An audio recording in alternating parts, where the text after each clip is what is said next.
प्यारे बच्चों, अस्सलाम वालेकुम वरहमतुल्लाह। अर्थमेटिक प्रोग्रेशन में एक्सरसाइज 5.3 का क्वेश्चन नंबर 19 हम देखते हैं। तो इसमें ये कहा गया है 200 logs are stacked in the following manner. 200 logs को स्टैक किया गया है। स्टैक का मतलब ये है कि एक दूसरे के ऊपर रखा गया है, और साथ में ये बोला गया है 20 logs are in the bottom row, जो नीचे वाला रो है।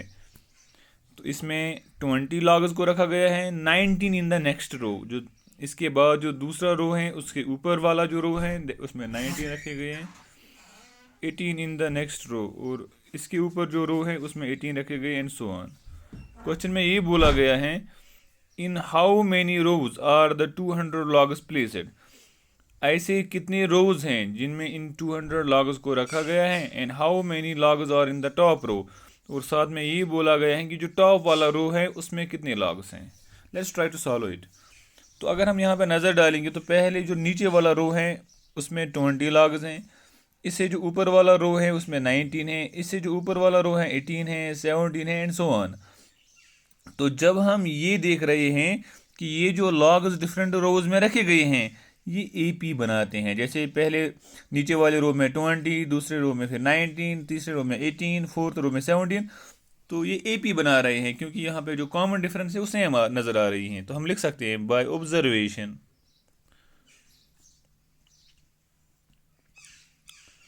The logs present in different rows form an AP। ठीक है ना। तो हियर इस AP में जो पहली टर्म है दैट विल बी 20, इस AP में जो कॉमन डिफरेंस है that will be equal to second term minus first term. क्योंकि पहली टर्म 20 है माइनस 20 लिखेंगे, और सेकंड टर्म जो 19 है तो हम लिखेंगे A2 के बदले 90 लिखेंगे, माइनस A1 के बदले 20 लिखेंगे। Plus minus is minus, B से 19 घटाएंगे तो 1 आएगा, बड़े के साथ माइनस आएंगे तो माइनस आएगा। तो D will be equal to -1, A is equal to 20, और SN that is sum of n terms. यहाँ पे जो डिफरेंट रोज हैं इनमें जो लॉग्स हैं वो कितने लॉग्स हैं 200। n हमें निकालना है। वी नो, हमें पता है कि एस एन जो है that's equal to n divided by 2, 2a plus n minus 1 into D. This will be S N जो है that's equal to 200, n divided by 2, 2 into a first term जो है that's equal to 20 plus n वो निकालना है -1 into -1। तो इस 2 को इस साइड लेंगे, ये बनेगा 200 इंटू 2, तो ये बनेगा 400। तो यहाँ से रहेगा n, 2 into 20 is 40, minus plus is minus, n 1 are n, minus minus is plus, 1 1 are 1। तो 40 into n will become 40n, minus plus is minus, n into n is n square, plus into plus is plus, n 1 are n। तो this will become 400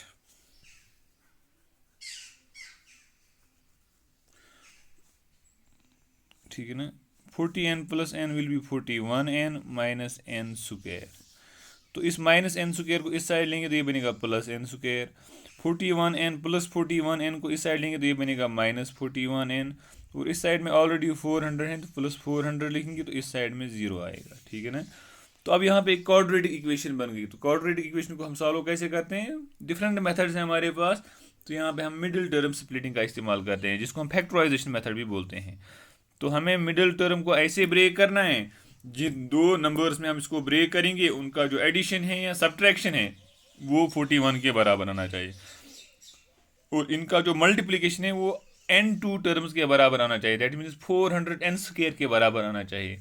हमारे पास 400 के दो ऐसे multiples हैं, जैसे अगर मैं लिखूं -25n minus 16n plus 400, this will be equal to 0, क्योंकि minus minus is plus, 25 plus 16 is 41, बड़े के साथ माइनस साइन है तो माइनस रहेगा। अब एक और चीज़, यहाँ पे अगर हम 25 को 16 मल्टीप्लाई करेंगे तो 400 के बराबर आएगा। तो यहाँ पे हम पहली दो टर्म्स को अलग करते हैं और लास्ट वाली दो टर्म्स को अलग करते हैं। This will be equal to 0। तो पहले दो टर्म्स में n कॉमन है, this will be n minus 25। दूसरे दो टर्म्स में 16 कॉमन है, this will be also equal to n minus 25, this will be equal to 0। अब इन दो पार्ट्स में n माइनस 25 कॉमन है, तो पहले टर्म में रहता है n, दूसरे टर्म में रहता है 16, this will be equal to 0।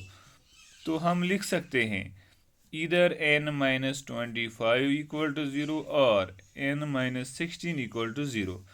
हम लिख सकते हैं n will be equal to minus 25 को इस साइड ट्रांसफर करेंगे, this will be equal to plus 25।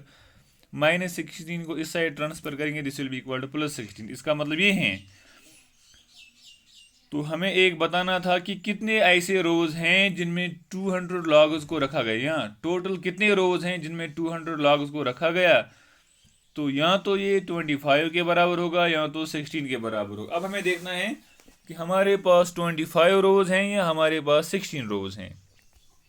ठीक है, हम देखेंगे कि जब हमारे पास 25 रोज होंगे तो उस टाइम हम देखेंगे टॉप रो, जो ऊपर वाला रो है, उसमें कितने ये लॉग्स होंगे। फिर उसके बाद देखेंगे जब हमारे पास 16 रोज होंगे तो उस टाइम हम देखेंगे जो टॉप वाला रो है उसमें कितने लॉग्स होंगे। ठीक है ना।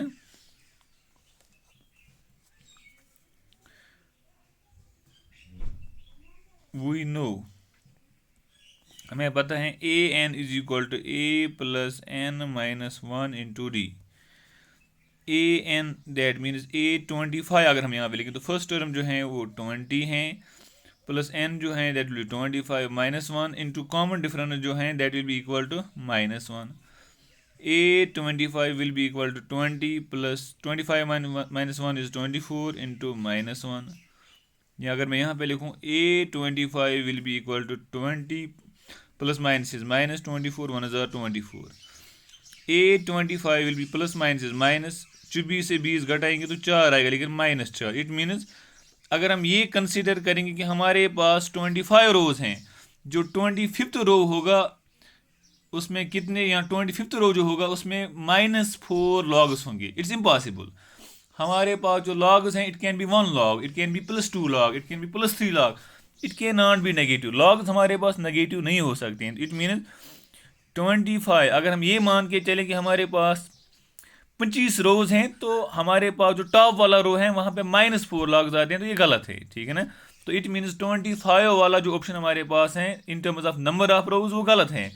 तो हम लिख सकते हैं if n is equal to 16। अब हम देखेंगे अगर हमारे पास n किसके बराबर होगा 16, तो a n will be equal to a plus n minus 1 into D.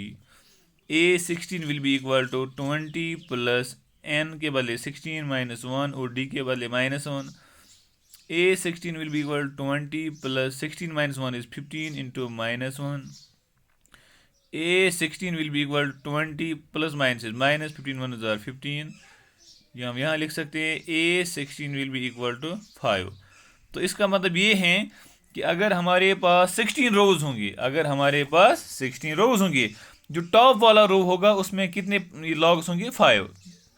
तो दिस लुक्स करेक्ट। ठीक है ना। तो जो पहला जो था दैट वाज लुकिंग रॉन्ग। तो अब हम लिख सकते हैं यहाँ पे therefore total number of rows, जो टोटल रोज हमारे पास हैं that will be equal to 16, और नंबर ऑफ लॉग्स जो होंगे on the top row, in the top row, number of logs in the top row that will be equal to 5। ठीक है ना। तो इस तरह से हमने क्वेश्चन नंबर 19 इसका सॉल्व किया है। अब हम क्वेश्चन नंबर 18 को देखते हैं। क्वेश्चन नंबर 18 में ये कहा गया है इन ए पोटैटो रेस, एक पोटैटो रेस हो रही है। A bucket is placed at the starting point, एक बकेट को स्टार्टिंग पॉइंट पे रखा गया है जो that is 5 metre from the first potato.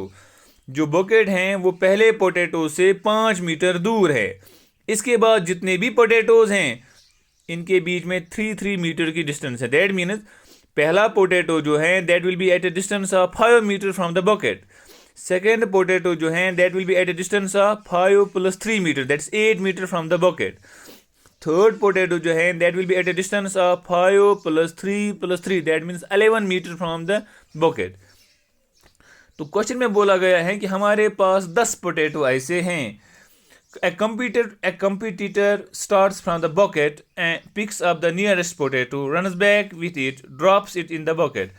एक कॉम्पिटिटर जो है इस पोटैटो रेस में जो एक बंदा हिस्सा ले रहा है, ये बकेट से स्टार्ट कर रहा है। जब ये बकेट से पहला पोटैटो उठा रहा है और फिर वापस डालता है किस में, बकेट में। इसी तरह इसके बाद क्या करता है, बकेट से दौड़ लगा के दूसरा पोटैटो उठाता है और बकेट फिर वापस आता है, बकेट में डालता है। इट मीन्स इस कॉम्पिटिटर को ये करना पड़ता है, जो भी बंदा इस पोटैटो रेस में हिस्सा ले रहा है उसको बकेट से स्टार्ट करना है और पोटैटो लेना है। पोटैटो लेने के बाद उसको वापस आना है और बकेट में डालना है, और ऐसा एक कंटिन्यू चला रहा है। तो हमें बताना है कि ये जो कॉम्पिटिटर है ये कितना डिस्टेंस निकाल रहा है, ठीक है ना। तो हम लिख सकते हैं by observation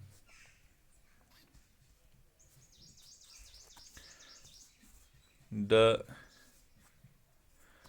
distance of potatoes from bucket। इस बकेट से जो पोटैटोज की डिस्टेंस है वो एपी बना रहा है, form an AP. And the AP is, और एपी क्या है यहाँ पे, 5, इसके बाद 8 आएगा, इसके बाद 11 आएगा, इसके बाद 14 आएगा, इसके बाद 17 आएगा, डैश डैश डैश, ठीक है ना। तो हम लिख सकते हैं देयरफॉर ए जो है first term that will be equal to 5, A common difference जो है that will be a2 - a1 that is 8 - 5 that is 3। N जो है उसको कितने पोटैटोज उठाने हैं that will be equal to 10। हमें SN निकालना है, हमें देखना है कि ये जो कॉम्पिटिटर हैं जो इस रेस में हिस्सा ले रहा है उसको ये कितनी डिस्टेंस ट्रेवल करता है। वी नो, हमें पता है SN is equal to n divided by 2, 2a + n - 1 × d। SN हमें निकालना है, दैट मीन्स S10 हमें निकालना है। एक्चुअली n के बदले 10 डिवाइडेड बाई 2 × फर्स्ट टर्म के बदले 5, n के बदले 10 - 1 और d के बदले 3। S10 will be equal to 5, 2 5s are 10, 10 - 1 is 9 into 3. S10 will be equal to 5, 10 + 9 3s are 27. S10 will be equal to 5, 27 + 10 is 37. S10 will be equal to 5 7s are 35, 1 carry आएगा, 3 carry आएगा, 5 3s are 15 + 3 is 18। तो it means अगर हम सिर्फ एक side की बात करेंगे, जब कॉम्पिटिटर सिर्फ पोटैटो उठाता है, और वापस की हम अभी बात नहीं करते हैं क्योंकि इस कॉम्पिटिटर को सिर्फ पोटैटो उठाना ही नहीं है, इसको वापस आके इस बाल्टीन में डालना है या इस कंटेनर में डालना है, इस बकेट में डालना है। तो इट मीन्स इस कॉम्पिटिटर को ये करना है, जो भी बंदा पोटैटो रेस में हिस्सा ले रहा है इसको एक तो पोटैटो उठाना है, दूसरा उठाने के बाद उसको वापस डालना है किसमें, बकेट में। तो अगर हम एक साइड की डिस्टेंस की बात करते हैं तो यहाँ पे जो कितनी डिस्टेंस वो ट्रेवल करता है 185 मीटर। लेकिन मसला ये है कि इसको एक ही साइड की डिस्टेंस हमें नहीं लेनी है, क्योंकि इस बकेट को दोबारा वापस आना है और पोटैटो को किस में डालना है, बकेट में। तो इट मीन्स इस पोटैटो जो भी कॉम्पिटिटर है इस रेस में उसको वो कितनी डिस्टेंस ट्रेवल करेगा, that will B double this distance. तो हम लिख सकते हैं therefore total distance covered by the competitor that will be equal to 185 into 2, 2 5s are 10, 1 carry आएगा, 2 8s are 16 + 1 is 17, 1 carry आएगा, 2 1s are 2 + 1 is 3।